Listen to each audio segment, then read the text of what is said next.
নতুন করে ফাটল, একাধিক জায়গায় ফাটল দেখা দিচ্ছে, যে কারণে আশঙ্কা বাড়ছে, সমস্যায় পড়ছেন সেখানকার স্থানীয় বাসিন্দারা। তার উপরে জলের কষ্ট তো রয়েইছে, সব মিলে দুর্বিষহ পরিস্থিতি হয়ে উঠছে সেখানকার জীবন। হাওড়ায় নতুন করে ফাটল দেখা দিচ্ছে, নতুন করে ধস নামছে, আর তাতেই বিপদের আশঙ্কা। আমাদের সঙ্গে সেখান থেকেই সরাসরি রয়েছেন আমাদের প্রতিনিধি বিশ্বজিৎ। সেখানে প্রত্যেক মুহূর্তেই নতুন করে ধস নামছে, ফাটল দেখা দিচ্ছে। এখন আজকে কোথায় কোথায় ফাটল দেখা দিল, সব মিলিয়ে এখনকার কি পরিস্থিতি তুমি দেখতে পাচ্ছ সেখানে? একদমই নতুন করে ফাটল দেখা দিচ্ছে। অর্থাৎ গতকাল যেদিকে প্রথম ধস নেমেছিল, অর্থাৎ পাম্প হাউস এবং বিভিন্ন সংলগ্ন বাড়ি ধসে গেছে, একেবারে চোখের সামনে পলকে সেই বাড়ি ধসে গেছে, এতটাই ধসের প্রবণতা ছিল।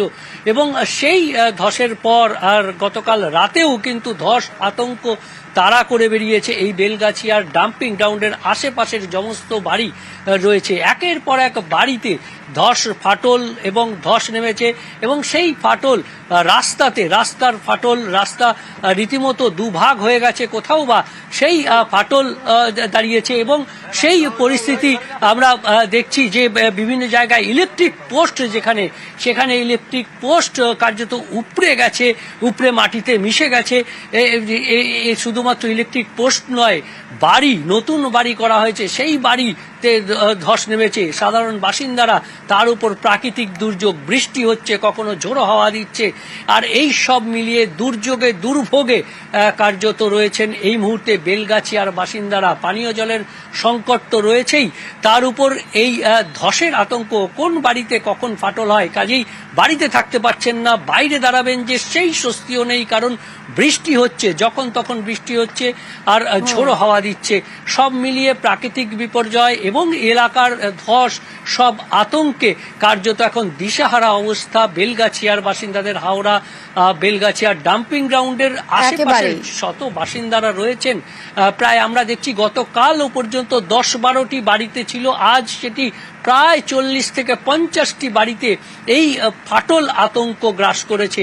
কয়েকটি বাড়ি তো হেলে রয়েছে বিপজ্জনকভাবে, যে কোনো মুহূর্তে ভেঙে পড়তে পারে। এখন সেই পরিস্থিতি সব মিলিয়ে একেবারেই দুর্বিষহ পরিস্থিতি হয়ে উঠেছে সেখানে। অনেক ধন্যবাদ বিশ্বজিৎ। কালকে আপনি এখানে সামনে দেখতে পারবেন আমার পাইপটা কোথায় দিয়ে কোথায় ঢুকে গেছে। পাইপটা পাম্প ঘরের মধ্যে ঢুকে যাচ্ছে আস্তে আস্তে, ধসটা নামতে যাচ্ছে। अब এখানে দেখুন পুরো যতটা কাটা আছে, মাটিটা কেটে দিলে একটু আমাদের ভালো হবে। আমার এখানে কিছু তো ঘর বাড়িগুলো সব তো ভেঙেই যাচ্ছে। এখানে আমরা ফির কোথায় যাব? থাকবার ব্যবস্থা তো, খাবার ব্যবস্থা তো, কি করবে? গরিব মানুষরা যে কাজ করে খাচ্ছিল সবকিছু তো বন্ধ হয়ে গেল। ছোট ছোট বাচ্চারা আছে, কি করবে বলো তোমরা? তো কতদিন বর্ষাকাল আছে, স্কুলে কেমনি থাকবে? অত জন্য কম লোক যাচ্ছে।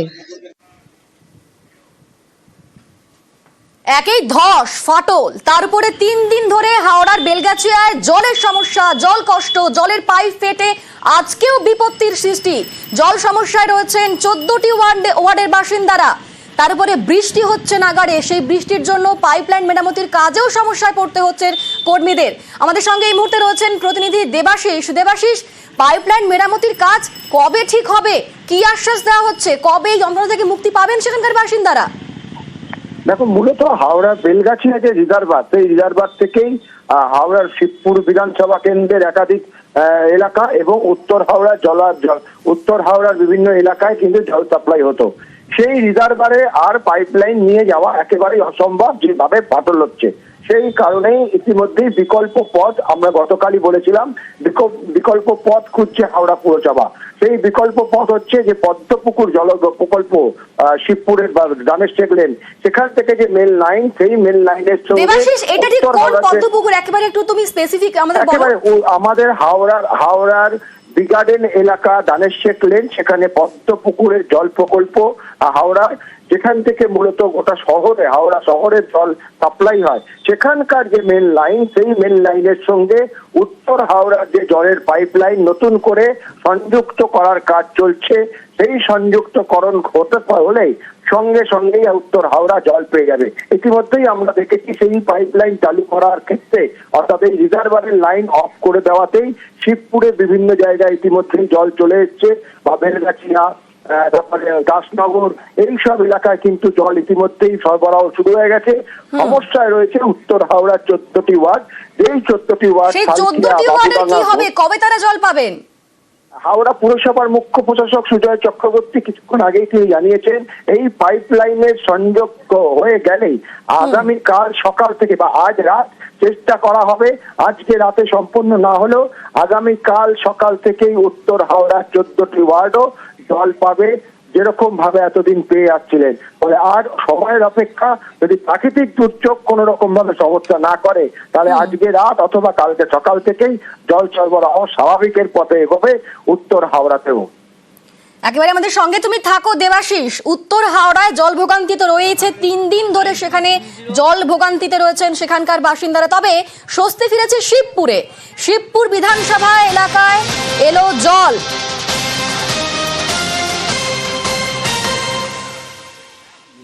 শিবপুরে জল আসায় খানিকটা স্বস্তি, কারণ এতদিন ধরে সেখানে জল সমস্যায় ভুগছিলেন সেখানকার বাসিন্দারা। তারপরে নাগাড়ে বৃষ্টিও চলছে, সব মিলে একেবারে দুর্বিষহ পরিস্থিতি ছিল। তারপর আজকে সেখানে শিবপুরে জল এলো। আমাদের সঙ্গে রয়েছেন দেবাশিস। দেবাশিস, শিবপুর বিধানসভা কেন্দ্র এলাকায় জল সরবরাহ করতে সক্ষম হলো হাওড়া পুরসভা। আজকে সকাল থেকেই যে টাইম, অর্থাৎ সকাল 6টা থেকে প্রথম জল দেওয়া শুরু হয়। হাওড়া রেলগাছিয়া, কিউ রোড, এস রোড সহ বিভিন্ন এলাকা কিন্তু ইতিমধ্যে জল পরিষেবা দেবাশিস কোন পদ্ধতিতে সেখানে জল এলো? একেবারে বেলগাছিয়া রিজার্ভার, বারবার করেছে রিজার্ভার বা পাম্পিং স্টেশন, যেটি গতকাল আমরা দেখেছি এক অংশ ভেঙে পড়েছে। সেই রিজার্ভারকে বন্ধ করে পদ্মপুকুরের যে মেন লাইন, সেই মেন লাইনের সঙ্গে পাইপে, অর্থাৎ এই এলাকাগুলির যে পাইপ লাইন রয়েছে তার সঙ্গে সংযুক্তিকরণ করেই এই কাজটা সম্পূর্ণ হয়েছে। ফলে এতদিন বেলগাছিয়া রিজার্ভারে পদ্মপুকুর থেকে জল জমা হতো, বেলগাছিয়া রিজার্ভার থেকে বিভিন্ন জায়গায় জায়গায় ছড়িয়ে যেত। এই রিজার্ভারকে অফ করে পদ্মপুকুর থেকে সরাসরি জল পৌঁছচ্ছে শিবপুর মধ্য হাওড়া বিধানসভা কেন্দ্রগুলিতে। সঙ্গে থাকো দেবাশিস। শিবপুর এলাকায় জল অলরেডি কালকে একটা কানেকশন করে দেওয়া হয়েছে, যেটা শিবপুর সমস্যা মিটে গেছে।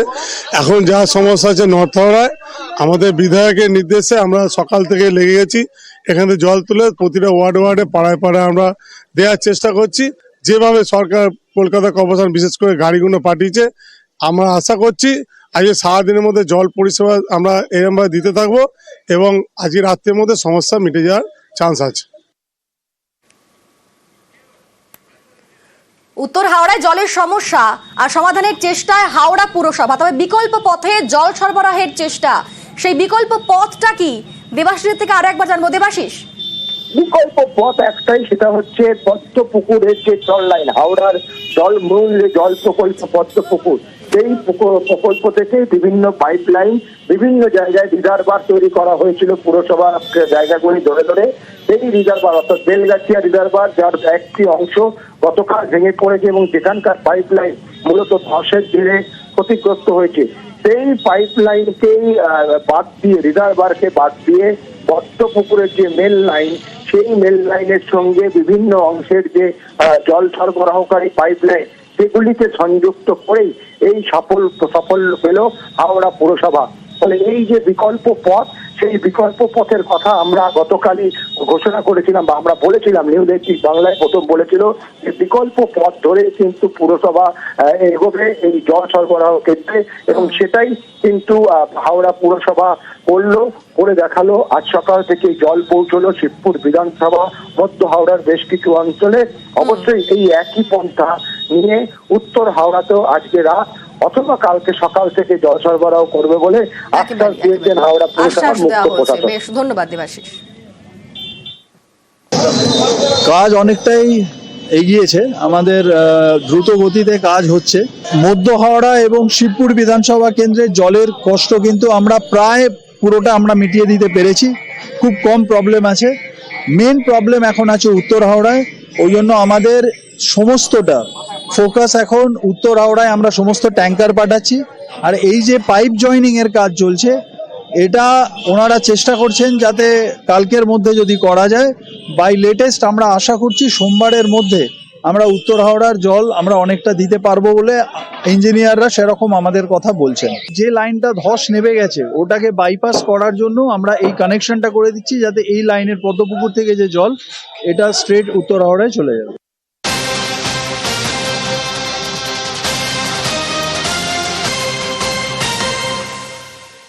হাওড়ার বেলগাছিয়া, সেখানে একের পর এক ঘটনা আর বিপদের আশঙ্কায় জঞ্জালে বাধা দিচ্ছেন সেখানকার বাসিন্দারা। হাওড়ার বেলগাছিয়ায় রীতিমতো বিক্ষোভ স্থানীয়দের। বেলগাছিয়ার ভাগাড়ে জঞ্জাল ফেলতে বাধা, আবর্জনার গাড়িকে বাধা দেওয়া হয়েছে, ভাগাড়ে ঢুকতে বাধা দিচ্ছেন সেখানকার বাসিন্দারা এবং যে কারণে রাস্তায় পাইপ ফেলে তারা বিক্ষোভ দেখাচ্ছেন। আমাদের সঙ্গে সেখান থেকে সরাসরি রয়েছেন প্রতিনিধি রৌনক। রৌনক, যেখানে বারবার ধস নেমে বিপত্তি ঘটছে, সেই ডাম্পিং গ্রাউন্ডে আবারও নোংরা ফেলতে আসা হচ্ছিল।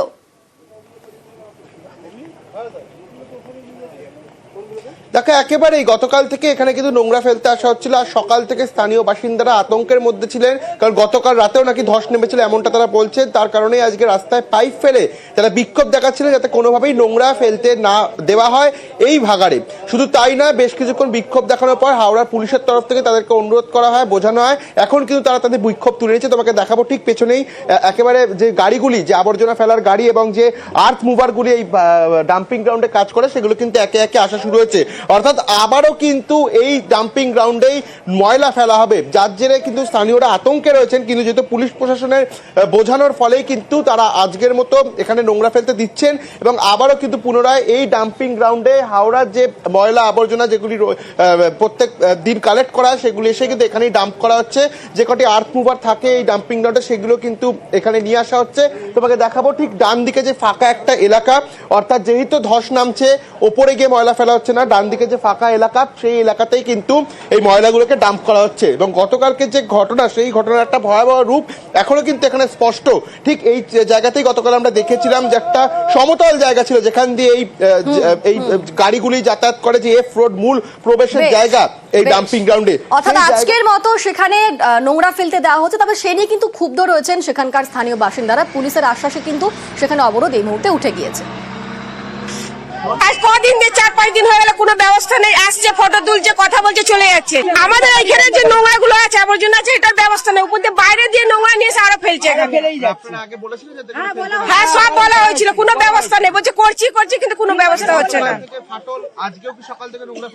হ্যাঁ, সব ফেলা হচ্ছে, কালকে দিয়ে ফেলা হচ্ছে। আমরা ফেলতে দেবো না। আজকেও দেখছি সকাল দিয়ে গাড়ি করছে, এখানে ফাট ধরে যাচ্ছে। এবার আমাদেরও ঘর বাড়ি ভেঙে যাবে, তো আমরা কোথায় যাবো? ওদিকে তো কি অবস্থা দেখুন, পুরো উঠে গেছে, একতলার মতো ছাদ হয়ে গেছে। এবার এদিকেও যদি আমরা বাচ্চা কাচ্চা নিয়ে কোথায় যাবো? বলছে হাতুড়ি মেরে ভেঙেছে, আমরা হাতুড়ি মেরে ভাঙতে যাবো? না, আমরা ঢুকতে দেবো না। আমাদেরকে সমস্যা হচ্ছে কুড়া গাড়ি সরাতে হবে, কুড়া কেটে সরালে তবে আমরা গাড়ি ঢুকতে দেবো, না দেবো না। না, আমরা ময়লা ফেলতে দেবো না।